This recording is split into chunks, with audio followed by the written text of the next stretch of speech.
నమస్తే, నేను మీ జర్నలిస్ట్ రవిచంద్ర. ఆంధ్రప్రదేశ్లో కూటమి సర్కార్ అధికారంలోకి వచ్చి దాదాపుగా 18 నెలలు గడుస్తుంది.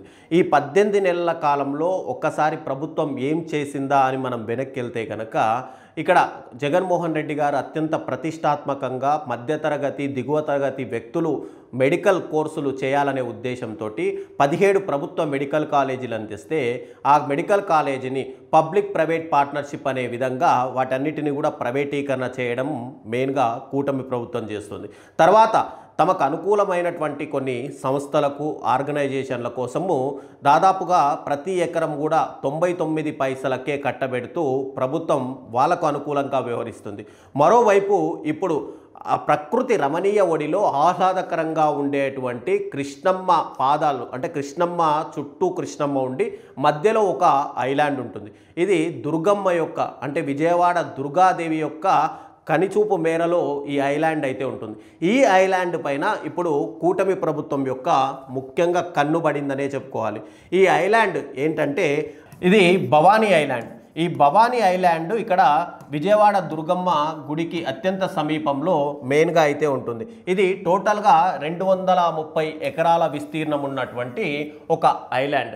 ఇక్కడ మార్కెట్ వాల్యూ ఒక ఎకరాకు దాదాపుగా 20 కోట్ల రూపాయలు పలుకుతుంది. అంటే 230 ఎకరాలకు దాదాపుగా 460 కోట్ల రూపాయల ధర పలుకుతుంది. అయితే 12 సంవత్సరాల క్రితం ఈ యొక్క ఐలాండ్ వాల్యూ ఎకరాకు చూసుకుంటే కనుక 4 కోట్ల రూపాయలు ఉండేది. అంటే ఇప్పుడు రాజధాని చుట్టుపక్కల ఉండడం, అమరావతి రాజధానిగా కూటమి ప్రభుత్వం చెప్పడంతో ఈ ఐలాండ్ ధర అంటే 12 సంవత్సరాల తర్వాత టోటల్గా ఈ ఐలాండ్ మొత్తం కూడా 4 కోట్ల నుంచి 20 కోట్ల రూపాయలకు ఇప్పుడు ధర అయితే పలుకుతుంది. అయితే ఈ ఐలాండ్ని గతంలోనే కిరణ్ కుమార్ రెడ్డి ప్రభుత్వం ఉన్నప్పుడు గంటా శ్రీనివాసరావుకు సంబంధించినటువంటి ప్రత్యూష అసోసియేట్స్ ఫిషింగ్ లిమిటెడ్కు దాదాపుగా 55 ఏళ్ల పాటు కట్టబెట్టాలని చెప్పి అప్పట్లో ప్రయత్నాలు జరిగాయి. అప్పుడు ప్రతిపక్షంగా ఉన్నటువంటి వైఎస్ఆర్సీపీతో పాటు ఇప్పుడు అధికారంలో ఉన్నటువంటి టీడీపీ కూడా దీన్ని పూర్తిగా వ్యతిరేకిస్తూ వచ్చాయి. అయితే ఇప్పుడు అదే ఐలాండ్ కూటమి ప్రభుత్వం అధికారంలోకి వచ్చిన తర్వాత తమ కూటమిలో అత్యంత మెయిన్గా ఉన్నటువంటి ఒక వ్యక్తి అయినటువంటి గంటా శ్రీనివాసరావుకి సంబంధించినటువంటి అనుచరుడైన Kashi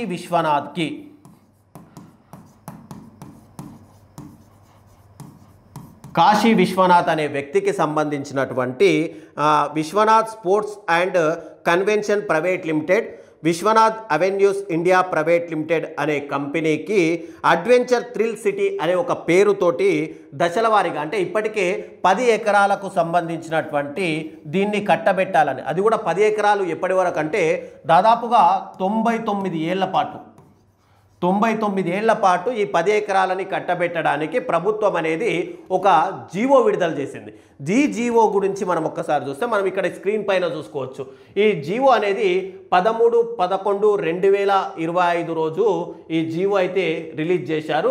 GO number 17 YAT and C IT department దాని ప్రకారం youth advancement and tourism and culture tourism డిపార్ట్మెంట్కు సంబంధించి ఫస్ట్ ఫేజ్లో 10 ఎకరాలు ఇక్కడ ఏదైతే అడ్వెంచర్ థ్రిల్ సిటీ పేరుతో అప్పచెప్తామని చెప్పి ఒక జీవో రిలీజ్ చేశారు. ఇప్పుడు ఈ జీవో నెంబర్ MS42 గుర్తుపెట్టుకోండి. మీరు గూగుల్లో సెర్చ్ చేస్తే మాత్రం ఈ జీవో అనేది ఇప్పుడు హైడ్ చేసి ఉన్నారు. ఎందుకంటే ప్రభుత్వం పైన ఒక వ్యతిరేకత వస్తోంది అనే ఉద్దేశంతో. అయితే ఈ ఎకరాలకు ఈ 10 ఎకరాలు ఏవైతే కూటమి ప్రభుత్వం కట్టబెట్టిందో ఈ 10 ఎకరాలకు ఎక్కడైనా జీవో ఇస్తున్నప్పుడు ఏం చేస్తారంటే ఆ 10 ఎకరాలకు సంబంధించినటువంటి సర్వే నెంబర్లని ముఖ్యంగా దాంట్లో మెన్షన్ చేస్తారు జీవోలో.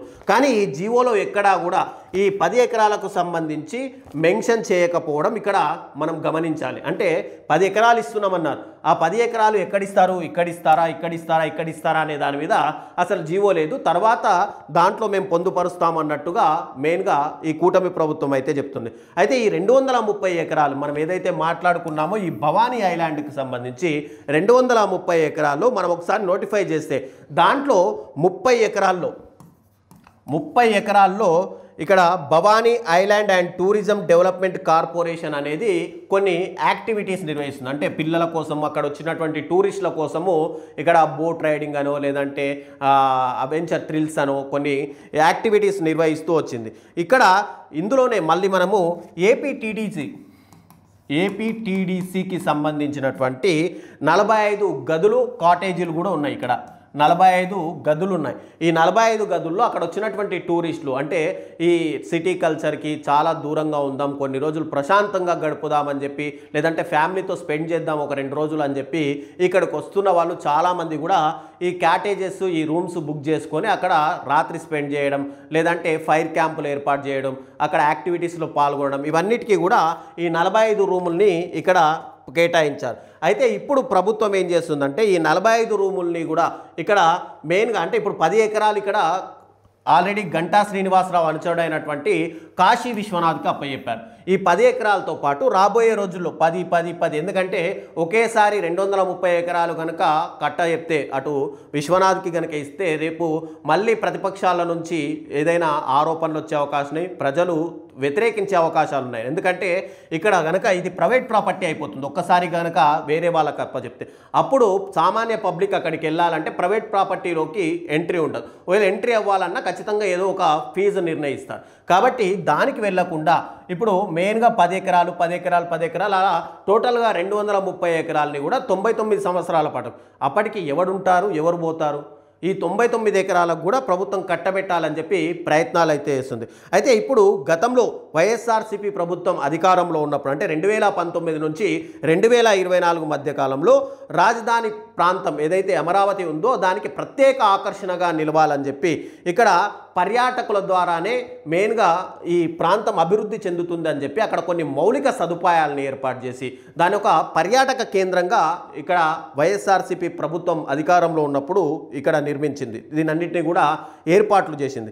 తర్వాత ఇక్కడే ఇదే గత ప్రభుత్వ హయాంలో 2022, 2023 కాలంలో 2022, 2023 మధ్య కాలంలో దీనికి సంబంధించినటువంటి ఆదాయం ఎంత వచ్చింది అంటే ఆ ఒక్క సంవత్సరంలోనే 3.13 కోట్ల రూపాయలని కేవలం ఈ ఐలాండ్ మీదనే ఆర్జించింది. అంటే అంతగా టూరిస్టులను అట్రాక్ట్ చేసింది.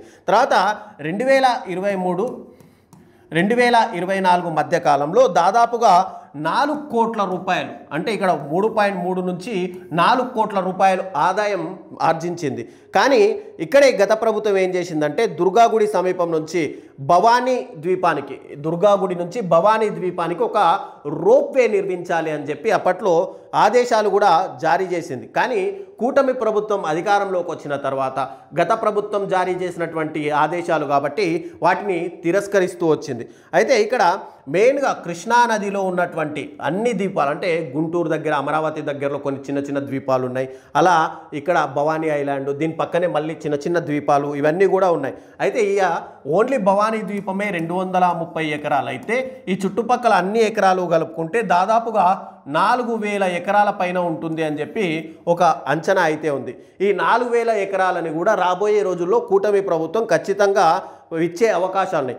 ఇక పర్యాటక ప్రాతిపాదిక సంస్థ తాజాగా చేసినటువంటి భూములను నోటిఫై చేస్తే 3913.96 ఎకరాలు బయటపడింది. అంటే ఇంతగా ఉంది. మనం అంటే ఫుల్ ఫ్లెడ్జ్గా 4000 ఎకరాల్లో లెక్కలు చెప్తే 3913.96 ఎకరాల ల్యాండ్ ఈ చుట్టుపక్కల ద్వీపాలుగా అయితే ఉన్నాయి.